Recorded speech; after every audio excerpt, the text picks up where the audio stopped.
እንዴት ውላችኋል ተመልካቾች? 7 ሰዓት ሆኗል። ዜና ኢትዮጵያ ከመላው ኢትዮጵያ አሁንም በምዕራፍ 2 ተመልሷል። እስከ 8 ሰዓት ድረስ መረጃዎቻችን ይቀጥላሉ። ከዜናዎቹ ጋር አሸናፊ እንዳለና መተሰበ ደረጃ አብረናችሁ ቆይታ እናደርጋለን። ቀዳሚ የምናደርገው አርዕስተ ዜናዎቹን ነው። ብሔራዊ ትርክትን ለመገንባት ህብረ ብሔራዊ አንድነትን ማጠናከር ትኩረት ሊሰጠው እንደሚገባ ምሁራን ተናገሩ።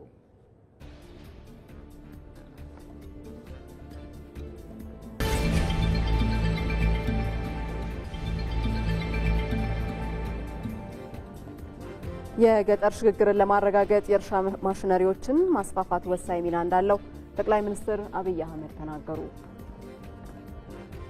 በአጀንዳነት የምንመለከተው ህብረ ብሔራዊ አንድነትን የተመለከተ ነው የሚሆነው። ለዚህ ደግሞ እንግዳ ጋብዘናል። እንግዳችን ዶክተር ኃይለ ኢየሱስ ታዬ ይባላሉ። የፖለቲካ ሳይንስና ፌዴራሊዝም ምሁር ናቸው። እሳቸውንም በሙያዊ ማብራሪያ ወደ በኋላ የምናገኛቸው ይሆናል። ሌሎች የሀገር ውስጥና የውጭ ሰፊ ዘገባዎችንም አካተናል። አብራችሁን ቆዩ።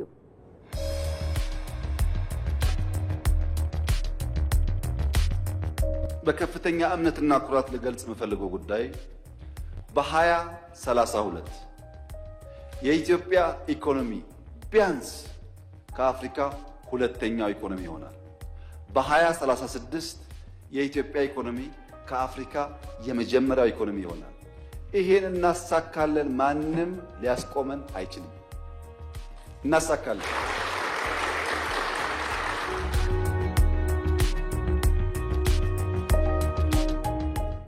ቆይታችሁን ከኛ ጋር እንድታረጉ በአክብሮት ነው የምንጋብዘው። ወደ ቀዳሚው ዜና እናልፋለን። የብልጽግና ፓርቲ ዓመታዊ ስልጠናውን ማካሄድ ጀመረ። የብልጽግና ፓርቲ የ2018 ዓመታዊ የከፍተኛ አመራሮች ስልጠናውን ማካሄድ ጀምሯል። በመደመር መንግስት እይታ የዘርፎች እመርታ በሚል መሪ ሀሳብ ስልጠናው ለሚቀጥሉት 10 ተከታታይ ቀናት እንደሚሰጥ ተገልጿል። ስልጠናው የአመራሩን እውቀት ክህሎትና አቅም የሚገነቡ ልዩ ልዩ ርዕሰ ጉዳዮች የሚቀርቡበት መሆኑንም ፓርቲው አስታውቋል። በስልጠናው ከ2000 በላይ ከፌዴራልና ከክልል የተውጣጡ ከፍተኛ አመራሮች እንደሚሳተፉ ነው የተገለጸው። ከስልጠናው በተጓዳኝ የተግባር የመስክ የልማት ስራ ጉብኝቶች የሚካሄድ መሆኑን ከፓርቲው የማህበራዊ ትስስር ገጽ ያገኘነው መረጃ ያመለክታል። በትንታኔ ወደ ያዝናቸው ዘገባዎች ደግሞ እንሻገራለን። ከኢትዮጵያ ቴሌቪዥን ዜና ኢትዮጵያን በቀጥታ ስርጭት እየተከታተላችሁ ትገኛላችሁ። ወደ አጀንዳ ጉዳያችን ደግሞ አለፍን። የሚያቀራርቡና የሚያስተሳስሩ እውነታዎችን በማጉላት ህብረ ብሔራዊ አንድነት ላይ መስራት እንደሚገባ የታሪክ ምሁራን አስገነዘቡ። በተለይም የህብራዊነት ትርክትን ለመፍጠር ህብረ ብሔራዊ አንድነትን ማጠናከር ላይ ትኩረት እንዲሰጠውም ጠይቀዋል። ሙሉ ግርማይ ኢትዮጵያ በርካታ ብሔር ብሔረሰቦች የሚገኙባት በአንድነትና በፍቅር በመቻቻል የሚኖሩባት ሀገር ሸፈረኝ እያለ በአንድነት የተማመው የሀገሬው ሰው አንድም ብዙ መሆኑን ያሳየበት ታላቅ የተጋድሎ ታሪክ ነው። ባህል፣ ቋንቋ፣ ብሔር፣ ፖለቲካዊ አመለካከትና እምነት ሳይገድበው ለነጻነቱና ለሉዓላዊነቱ ሳይደራደር በአንድነት ቆሟል። ይህ ከኢትዮጵያውያን አልፈው ለጥቁር ህዝቦች ሁሉ የታሪክ ጥፋት የሆነው የአድዋ ድል የኢትዮጵያ ህብረ ብሔራዊነት ደምቆ የታየበት የታሪክ ሀብትና ቅርስ ነው። ኢትዮጵያውያን አብሮ የመኖር ብቻ ሳይሆን ሀገረ መንግስትን ለረጅም ዘመን በማጽናት ለሀገር ዳር ድንበር አብሮ በመሰዋት ሞትን የተጋሩ ህዝቦች ናቸው። በአድዋ ድል ቁርሾን ወደ ጎን በመተው ሀገርን አስበልጠው ከብረት የጠነከረ አንድነታቸውን አሳይተዋል። ይህ ከትውልድ ወደ ትውልድ የሚሸጋገር ለታላቅ ትርክት መሰረት የሚሆን አኩሪ ታሪክ ነው። ኢትዮጵያ እንዲህ ያለ ታሪክ ቢኖራትም በሌላኛው ገጽ በሀገረ መንግስት ግንባታ ሂደት ላይ ጥያቄዎችና ቅራኔዎች ሲነሱ ቆይተዋል። ከ1960ዎቹ ጀምረው በኢትዮጵያ ፖለቲካ መድረክ ገንግኖ የወጣው የማንነት ጥያቄም በጎል ይነሳል። ስንዋጋ ባልሆነ ተረክ ስንጣላ ስንጋደል ሀብት ለሀብት ስንናጠቅ ሲነጥቅ አንዱ ገዥ ሲሆን ሌላው ተገዥ ሲሆን አንዱ የበላይ ሲሆን አንዱ የበታች ሲሆን እንደዛ በዚህ ፍዳ ውስጥ ነው ያለፍነው። ምንዳው ምንድነው? በጣም የሚያስገርመው ነገር ምንዳው ምንድነው? ተጋብተናል፣ ተዋልደናል፣ በእውነት በእምነት ተሳስረናል። ከሁሉ ይበልጥ ደግሞ እዚህ እየተዋጋንም እየተጣላንም የውጭ ኃይል ሲመጣ አንድ ላይ ቆመናል። አንድ ላይ ቆመን እቺን መሬት እቺን ምድር ጠላት አይረግጣትም ብለን ተዋግተን ኢትዮጵያ ቀለመ ብዙ ህብረ ብሔራዊት የሆነች ሀገር መሆኗን የዘነጋው የሀገረ መንግስት ግንባታ ምክንያትም ሀገሪቱ ቀላል የማይባሉ ውጣ ውረድን ማሳለፍ ችላለች።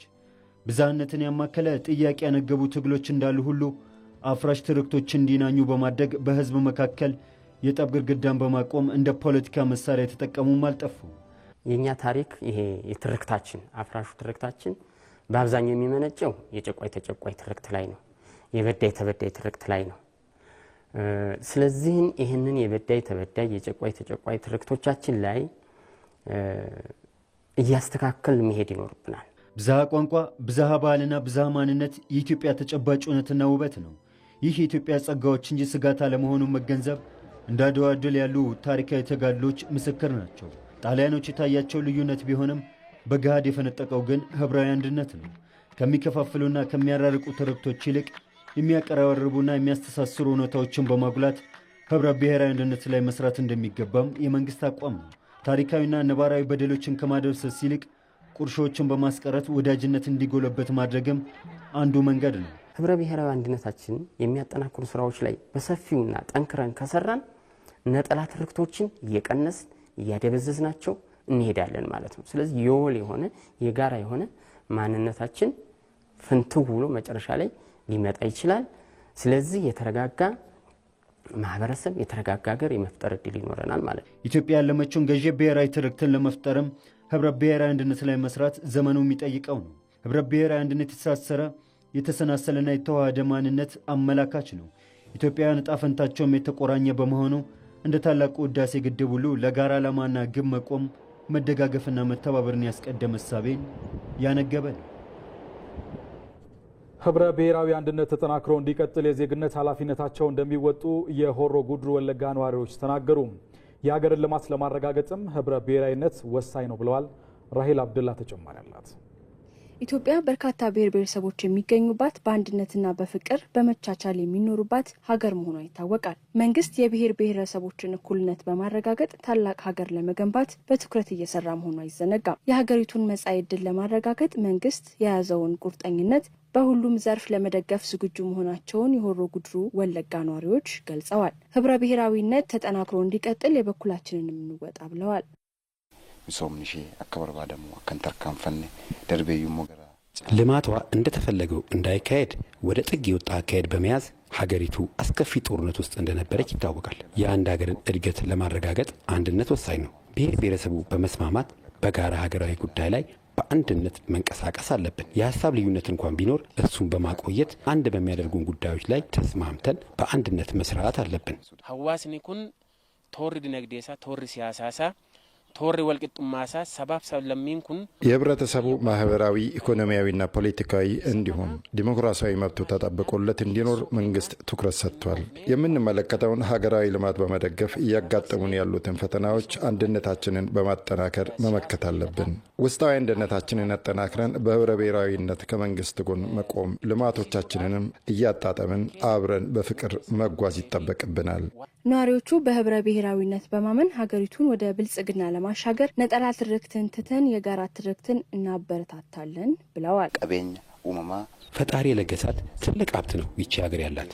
ብዝሃነታችን ውበታችን ነው። ብዙ እውቀት፣ ብዙ አምራች ኃይል እንዲሁም ብዙ ውሃና በቂ የማምረቻ መሬት አለን። ይህን ሀብታችንን ተጠቅመን በአንድነት ከሰራን ከኛ አልፎ ለሌላ ሀገር እንተርፋለን። ለዚህ ነው አንድነት አስፈላጊ ነው የሚለው። ብዝሃነታችን ውበታችን እንጂ የልዩነታችን ምንጭ አይደለም። በብዝሃነት ላይ የተመሰረተ አንድነት ነው ለሀገራችን ብቸኛ አማራጭ።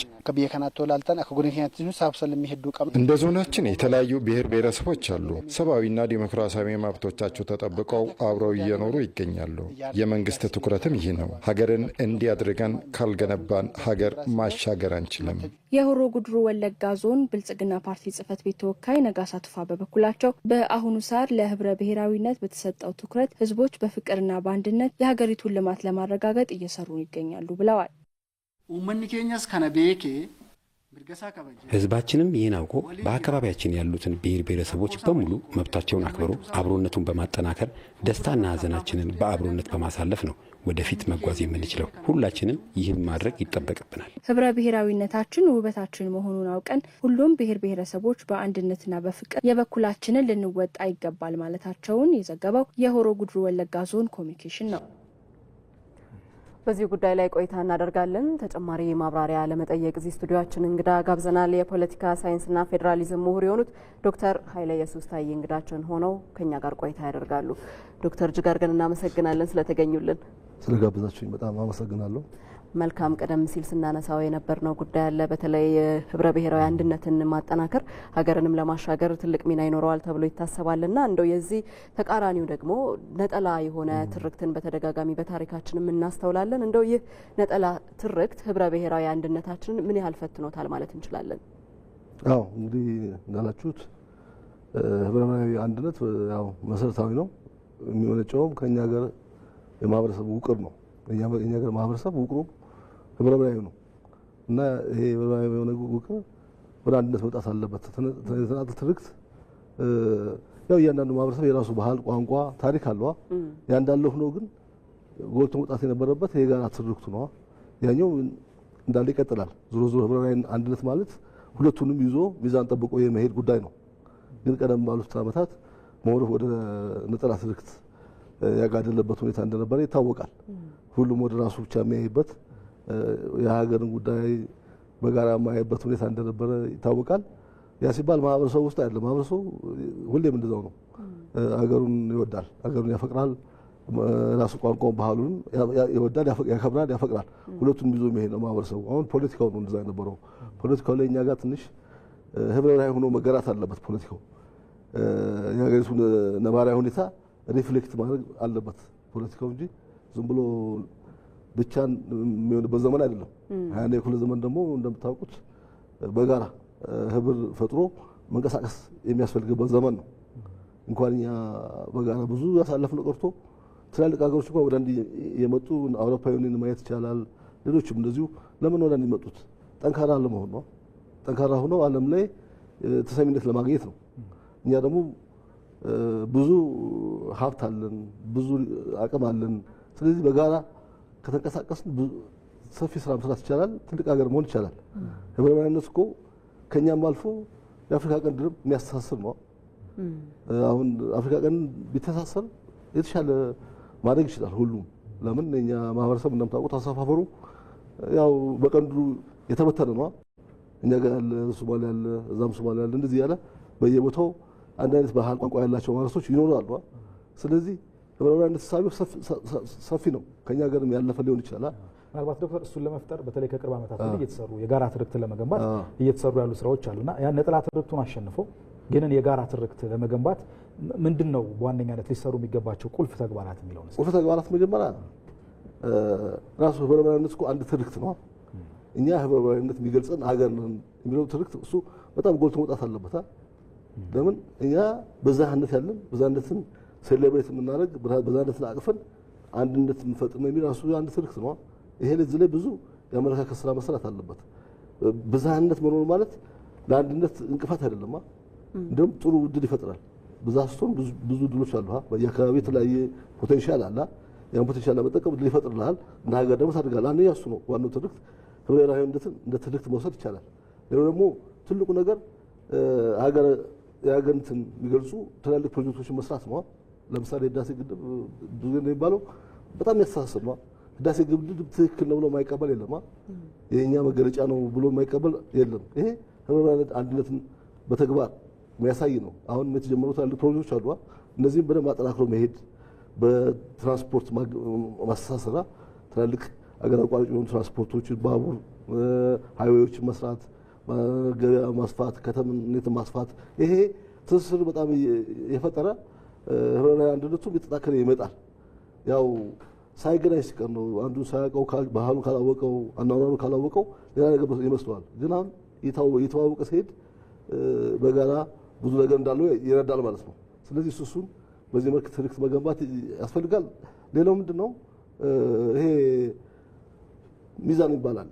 አሁን አንዳንዴ አንድነት የጋራ አንድነት እንዳለ ሁሉ የዛኛው ባህሉ ቋንቋው ተከብሮት እንደሚቀጥል እውቅና መስጠት ነው። አሁን መንግስቱ እውቅና ሰጥቷል። መንግስትም ያን ፕሮሞት ያደርጋል። ቋንቋ ባህል በጣም ወሳኝ ነው። ያ ግን ሚዛኑ መጠበቅ አለበት። ሁለቱ ባላንስ ካልሆነ ወደ አንዱ ትልት ካደረገ ችግር ይፈጠራል የሚል ነው በእኛ ትምህርት ያለው። ዞሮ ዞሮ እኛ ሀገር ወደደም ጠላንም የማህበራችን ውቅር ህብረ ብሔራዊ ስለሆነ እሱም ይዘን ካልቀጠል በጋራ ለመቀጠል ያስቸግረናል። በአሁኑ ዘመን በያኔው ክፍለ ዘመን መብቱ ሳይከበርለት አብሮ ሊቀጥል የሚፈልግ ማህበረሰብ የለም። ስለዚህ ይህ ግድ ሁሉ መብት አንጻራዊ በሆነ መንገድ እኩል ተከብሮ ህብረ ብሔራዊ አንድነቱ ተከብሮ መቀጠል አለበት የሚል እሳቤ ነው ያለኝ እኔ። መንግስት አሁን ላይ የመደመር እሳቤን ተግባራዊ እያደረገ ነው የሚገኘውና በተለይ ከዚህ ከእሳቤው ጋር ተያይዞ የተፈጸሙ ስህተቶችን በታሪካችንም ውስጥ የተፈጠሩትን በማረም እንዲሁም ደግሞ አሰባሳቢ ትርክቶችን ለመገንባት አሁን መንግስት እየተከተለው ያለው የመደመር እሳቤ ምን ያህል ፋይዳ ይኖረዋል ብለው ያስባሉ? መደመር እሳቤ በጣም ያው ኦልሞስት ነጸብራቁ ፌዴራሊዝም ማለት ነው። ፌዴራሊዝም እኮ የራስን ነገር አስተዳደር ይዞ በጋራ መቀጠል ነው እና መደመር በጣም ጠቃሚ እሳቤ ነው። ባይዘው መጽሐፉም ለማሞክር ያለው አሁን አዲሱ መጽሐፍ አልጨረስኩትም ጀምሮ ያለው በጣም መሰረታዊ የሆኑ ሀሳቦች ያሉበት ነው። ጠቃሚ የሆኑ ሀሳቦች ሀገር እንዴት እንደሚያድግ ሀገር ለማሳደግ ደግሞ የግድ በጋራ መስራት እንዳለብን ካለፈው ደግሞ መማር እንዳለብን ብዙ ካለፈው ስህተቶች መማር የለብንም። ተምረን እነዛ መድገም የለብንም። ማህበረሰቡ እኮ በጣም ፍላጎቱ ምንድነው? ማደግ ነው አይደል? ማደግና መብቱ እንዲከበርለት እና በጋራ አብሮ ትልቅ ሀገር መገንባት ነው። ስለዚህ ይሄ እንዴት ነው የመጣው? ይሄ የመጣው በጋራ በመቆም ነው እንጂ በየቦታው በመበታተን እርስ በርስ በመናታረክ ወይ ደግሞ የተወሰነ ግጭት በመፍጠር ሊመጣ አይችልም። ዞሮ ዞሮ ማንኛውም ችግር በመነጋገር በመመካከር በመደመር ነው የሚፈታው እንጂ በኃይል የሚፈታ ችግር የለም። በኃይል በዓለም ላይ ችግር ተፈቶ አያውቅም። እስካሁን በታሪክ እኔ የተፈታ ችግር አላውቅም። በኃይል ተመካክሮ እንደዛ ነው ዲሞክራሲው እያደገ መሄደው ህብረ ብሔራዊነቱ እያደገ መሄደው አገሪቱ ለሁሉም ትበቃለች። ማንም እንኳን እኛ ሌላ አካል ማስተካከል ትችላለች። ይሄንን በስርዓት ተነጋግሮ ማስቀጠል ይጠይቃል። ለመደመር ያ ነው ሳቢው ብዬ አስባለሁና መደመር እኛ ከምናስተምረው ከፌዴራሊዝም ጋር ያው ኦልሞስት እዛ ወዳላ አንድ ነው ማለት ይቻላል። ያው አገራዊ መልክ ይዞ ስለመጣ ነው። ያኛው ፌዴራሊዝም ሳይንስ ነው፣ ዓለም አቀፍ የሆነ እንትን ነው። ይሄ ግን አገራዊ መልክ ይዞ ከኛ ኮንቴክስት በተጨባጭ እንደዚህ ቢሆን የሚል ነገር ስላቀረበ ነው እንጂ በጣም ተፈላጊ የሆነ አስተሳሰብ ነው ብዬ ነው የምወስደው። ዶክተር ኃይለ ኢየሱስ ታዬ እዚህ ስቱዲዮአችን ተገኝተው ለሰጡን ሙያዊ ማብራሪያ ከልብ ነው የምናመሰግነው። ጥሩ ጊዜ ሆነልዎት። እኔም በጣም አመሰግናለሁ ጊዜ ስትልኝ።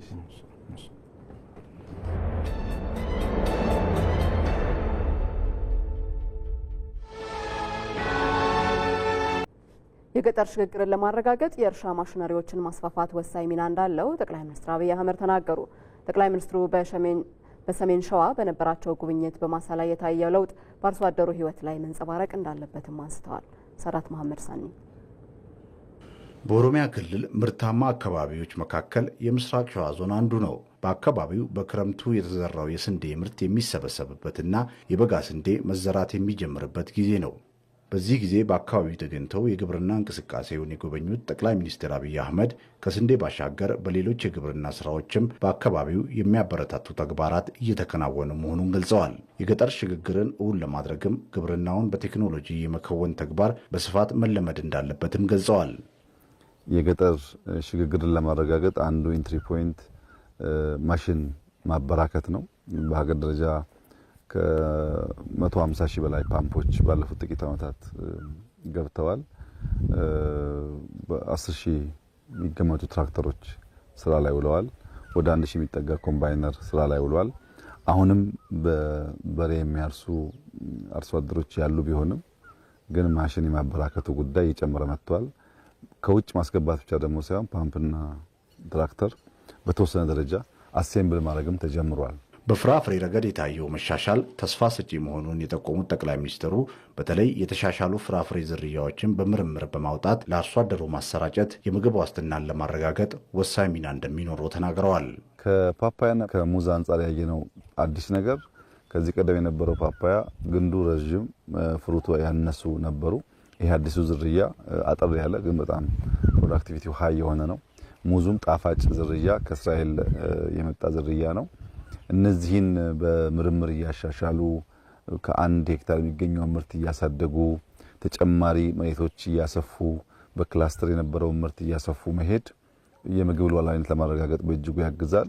አሁን በገጠር የሚታየው እንቅስቃሴ ሰው በጓሮም በማሳውም ክረምትም በጋም እንቅስቃሴዎች አሉ። እነዚህ በጣም ጥሩ ናቸው።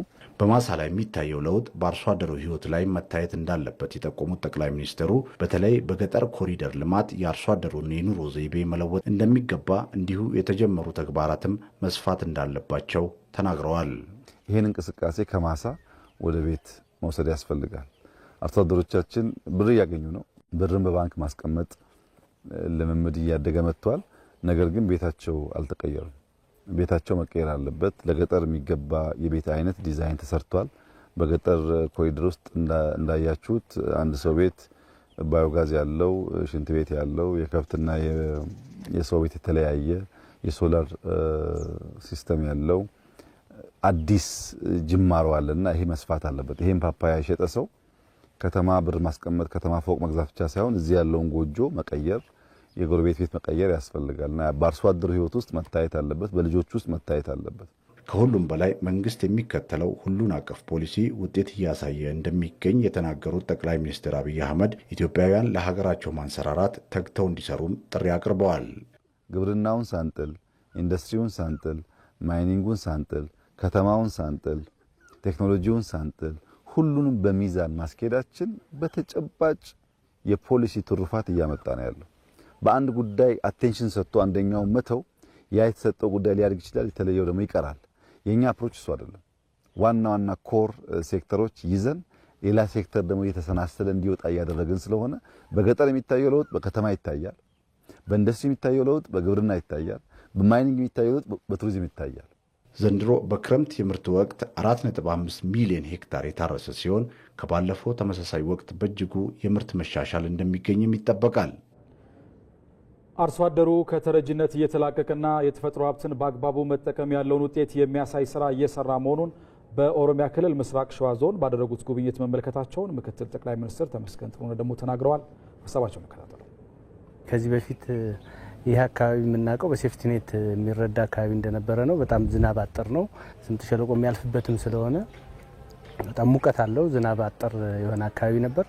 ነገር ግን የከርሰ ምድር ውሃ አለ፣ አዋሽ የሚያልፍበት አለ። እነዚህን በመጠቀም ነው እነዚህ ልማቶች እየተሰሩ ያሉት እና ምን ያህል ከተረጅነት ወደ አምራችነት አርሶ አደራችን እየተቀየረ እንደሆነ ነው የምናይና ይሄ ሙዝ ክላስተር ከዚህ በፊት የዞን አስተዳዳሪ ሲነግሩን ሙዝ ከአርባ ምንጭ ድረስ ወደ እነዚህ አካባቢዎች ይመጣ እንደነበር ነው የነገሩን። ከዚህም ባለፈ ደግሞ ማምረት አርሶ አደሩ እንደዚህ አትክልትና ፍራፍሬ፣ ስንዴ ማምረት እየተለማመደ ሲመጣ ደግሞ የገበያ ሁኔታም ትልቅ ማነቆ እንደነበር፣ አሁን ግን የገበያ ሁኔታም ተፈቶ አርሶ አደሩ ከአዲስ አበባ በቅርብ ርቀት እንደመገኘቱ የትራንስፖርት ወጪ ካልሆነ በስተቀር ከአዲስ አበባ ብዙ ልዩነት የሌለው ዋጋ እዚሁ ምርቱን እንደሚሸጥ ነግረውናል። ከተረጅነት ለመውጣት የግብርናው ዘርፍ ለአምራች ኢንዱስትሪው ግብዓት እንዲሆን በትኩረት ሊሰራ ይገባል ሲሉም ምክትል ጠቅላይ ሚኒስትሩ ተናግረዋል። ይህ እንግዲህ የኢትዮጵያን የማንሰራራት ዘመን የኢትዮጵያን ብልጽግና አይቀሬነት የሚያረጋግጡ ናቸው። እንግዲህ ግብርና ትልቁ ከመረጥናቸው ሀገር በቀል የኢኮኖሚ ሪፎርም ከመረጥናቸው ዘርፎች ውስጥ 5 ዘርፎች ውስጥ ግብርና አንዱ ነው። በግብርና የምንሰራው ስራ ደግሞ ለአምራች ኢንዱስትሪው ትልቅ ግብዓት የሚሆንበት ነው እና ይሄንን እያጠናከርን ስንሄድ ከተረጅነት የመውጣት እድላችን በቅርብ ጊዜ እንደሚረጋገጥ የሚያሳይ ነውና በጣም ትልቅ ነገር ነው ያየን። አግሮ ኢኮሎጂውም ተቀይሯል፣ ነፋሻማ ነው። ከዚህ በፊት በጣም ሙቀት የነበረበት አካባቢ ነው እና በጣም ደስ የሚል ነገር ነው ያየን። በተያያዘ ከተሞችን ለነዋሪዎች ምቹ የማድረግ ስራን ወደ ገጠሩ በማሻገር የአርሶ አደሩን ሕይወት መቀየር የሚያስችል ስራ እየተሰራ መሆኑን የሕዝብ ተወካዮች ምክር ቤት አፈ ጉባኤ ታገሰ ጫፎ ተናግረዋል። እንግዲህ በከተማ የምንሰራው ስራ ከተሞችን ለመቀየር ከተሞች ለነዋሪዎች ምቹ እንዲሆኑ ለማድረግ ከፍተኛ ስራ እድል ለመፍጠር አሁን ደግሞ በዚህ ዓመት ከፍተኛ ቁጥር ያለውን ቤት መኖሪያ ቤት ለመገንባት ትልቅ እቅድ ታቅዶ ወደ ስራ የተገባ ይገኛል። እንደዚሁ ደግሞ ሁላችንም እንደምንገነዘበው አብዛኛው የሀገራችን ሕዝብ የሚኖረው ገጠር ነው። ገጠሩን ደግሞ ትራንስፎርም ማድረግ ያስፈልጋል። ገጠር ላይ ያለውን ምርታማነት ማሳደግ ያስፈልጋል። ይሄ ገጠር ላይ የሚደረገው ምርታማነት ወደ ኢንዱስትሪ እንዲሸጋገር አግሮ ፕሮሰሲንግ ኢንዱስትሪዎች እንደዚህ እንዲሸጋገር ማድረግ ያስፈልጋል። በዚህም አርሶ አደሩ እጅግ ተጠቃሚ እንዲሆኑ ማድረግ ይቻላል። በምስራቅ ሸዋ ዞን በተደረገው ጉብኝት ላይ የተገኙት አፈ ጉባኤው ኢትዮጵያ ከግብርናው ዘርፍ ራሷን ለመቻል በምታደርገው ጥረት ውስጥ የስንዴ ምርት አንዱ ማሳያ ስለመሆኑም አንስተዋል። በስንዴ ምርት ኢትዮጵያ ራሷን ለመቻል በሩዝ ምርት ኢትዮጵያ ራሷን ለመቻል እንደዚህ በአቮካዶ በአትክልትና ፍራፍሬ ራሷን ለመቻል የተሰራ ያለው ስራ እጅግ ውጤታማ እጅግ አበረታች ይሄ ተጠናክሮ ከቀጠለ በአጭር ዓመታት ውስጥ የሀገራችንን ብልጽግና ብሎን ሁለንተናዊ ብልጽግና ለማረጋገጥ ለምናደርገው ጉዞ ገጠሩን ትራንስፎርም ማድረግ ምን አይነት ለውጥ ያመጣ እንደሆነ ተመልክተናል። 6 ሰዓት ላይ የጀመረው ዜና ኢትዮጵያ በተከታተላችሁት መልኩ ቆይታውን አጠናቀቀ። አብራችሁን ስለነበራችሁ ከልብ እናመሰግናለን። ዜና ኢትዮጵያን እየመራን መታሰቢያ ደረጀና አሸናፊ እንዳለ ከእናንተ ጋር ቆይታ አደረግን። ዳይሬክተራችን አቤኔዘር በቀለ ነበረ። መላው የስቱዲዮና የስርጭት ባለሙያዎችም ከኛ ጋር ቆይታ አድርገዋል። ጥሩ ቀን